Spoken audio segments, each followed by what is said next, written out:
Hey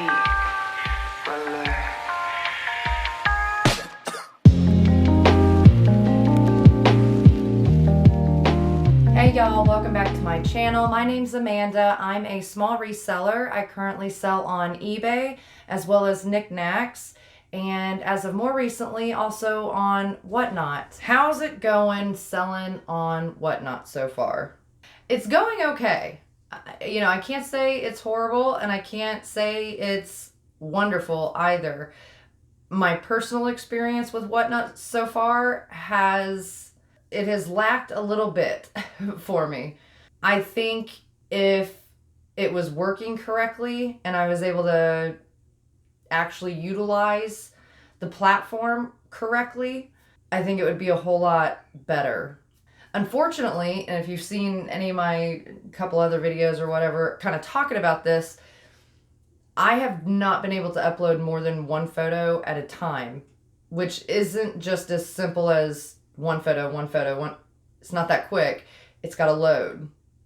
And that takes a minute. And then you got to do another photo. And that takes a minute. So when all's said and done, it's like 10 or 15 minutes almost for each listing that I put on there. And I mean, wow, that's just because of uploading photos. So I was watching another reseller, Kat the Nurse Flippers video the other day, and it was from roughly like 9 months ago, and she's talking about selling on Whatnot and, you know, giving some tips and stuff like that. And I don't know that there's really anything she said that I disagree with. In fact, I would fully back pretty much everything that she said. And one of the things she was talking about was, you know, like she mentioned a brand new seller that she had just watched for their first sale come on and make over $1,000. And I suppose the only question I have is, you know, she said she brought good inventory to it, which is great. And this person probably promoted the hell out of their sale. They probably had a decent following beforehand that came with them for their first sale to Whatnot. I don't know. I just start wondering about all these other factors, because if nobody knows who you are, it's kind of the same thing as on eBay. You know, nobody knows to look for you. And when you're dealing with thousands of other sellers, I think it has a lot to do with, and this is where Kat kind of went with it next. Having your items preloaded can make a big difference, because people who aren't familiar with you, buyers that join in your room, even if they're not familiar with you, they can at least look through your bin and see if there's anything they'd be interested in. Because otherwise you have people that maybe hop in your room, and if you don't have everything preloaded for them to look through and they're not familiar with you, like Crazy Lamp Lady, for example, she could go to Ohio. I saw her the other day, a week or so ago, at Burner Brothers, and she was doing like a really long, she was on for a while, it was impressive, like a live sale right there, and she's doing it on the fly. But she also has a huge following. There's hundreds of people in the room, and everything she puts up, even if it's a pencil, is going to sell. That's just how it goes. Someone like me, I don't have that. So everybody, the 600, 400, 500, just depended on when you hopped in. But there was a lot of people in her room, you know, in her auction. And so, and which is so, it's awesome. It is so awesome to see, because it shows you it's even possible, right? So that's awesome to see. But these people also, for the most part, are familiar with Jocelyn and the kind of inventory she's going to bring. And so she doesn't necessarily have to have every show preloaded ahead of time. Typically, that's how her shows are.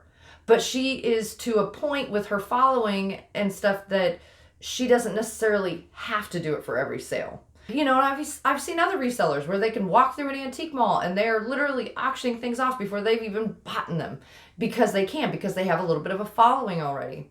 But when you're new and you don't really have a following, I agree with Kat 100% that you should probably have your items preloaded in your bin so that people can search for your items, so that if they come into your store, they kind of know what you've got available. Because people may hang around in your show longer if they're waiting on something to be auctioned off. Or at least they can jump in and say, hey, let's run this next, because that's how I usually do my shows. You guys might hear Theodore lose his mind in a minute. I just heard the neighbor dog, but I don't see him out there. So I had gotten this returned back to me. This one had been sent and then it came back as undeliverable. And I contacted the buyer. It was bought on eBay. I contacted the buyer and they said, oh, the postal, like they'd moved recently and the post office was still jacking up their mail. So they said, just go ahead and cancel it for now. So that's what I did. Good Lordy. Let me knife this bad boy open. So I didn't worry about unboxing it again right away because, well, I figured it wasn't going to hurt nothing staying in there for the moment. So, but we'll put them back up here. This one here, this is the Newport cigarette and Winston cigarette stuff. I had it on auction, and the person who won the auction messaged and asked if they could cancel it. So I did. I think I showed this the other day, that decorative fruit plate, and it is signed Jean. Oh hell, I think I put Jody in the whatnot listing. Okay, so somebody with a J name painted this, but anyway, the back of the ceramic didn't have any mold marks, you know, like Arnell's or anything like that. But I figured I would show you guys. I think most of these I'll list. I really like these ones. I'm not sure what, I think that is maybe supposed to be a boat out in the middle of nowhere. Hand painted in a pond. But anyways, I just have all these shakers. Like, I don't really know. This one's Germany. A lot of these are, you know, little mini ones and like a lot of Art Deco style. Like, that is crazy cool to me. Anyways, I'm going to be cleaning these off. They're obviously dusty and everything. And then auctioning them on whatnot. Some of them are like, you know, muffin ears and things like that. Some of these cool designs. And I don't know, in my Nippon collector's book, some of these designs are sought after, but I don't know just on a salt and pepper shaker how sought after they are. But a lot of cool Art Deco, geometric style here. And then this thing is, you know, like a little condiment set. And I don't have the spoon, but it's all intact.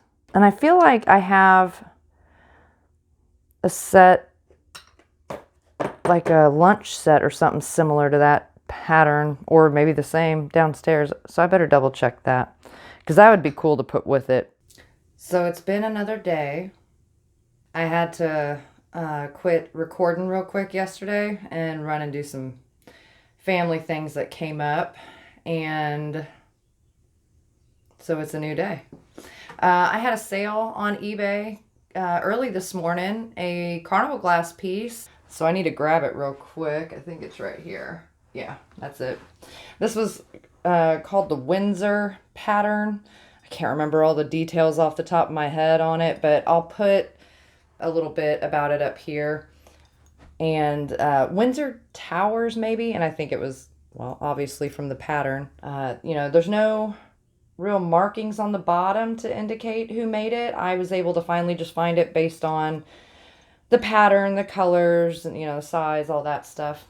Anyway, not a whole lot new going on over here. I've just been spending the last couple days literally making my eyes go cross-eyed trying to just pump this thing full of listings for right now. Or not listings, but, you know, like load up my bin with stuff so that I'm not spending so much time having to do that during the sale. I can spend more time interacting with people. People can have a better idea of what items I have available, and a lot easier to ask me to run something. And I'm hoping it goes better. I don't know. We'll see. Like, I there's nothing in my sale that is worth tons of money. It's all, you know, for the most part, like collector stuff, vintage, kitschy, you know, it's just kind of a hodgepodge of this and that. Quite a bit of it is stuff I brought back out of my antique booth. Some of that stuff I'm still debating, you know, like to donate and whatnot, just because I don't want to deal with the hassle of it. So I think that's it for now, guys. Swing by and join me on Whatnot. No pressure to participate. Just come hang out. You don't have to buy anything. It's just fun hanging out. So hopefully I'll see you there. I'll catch you on the next one.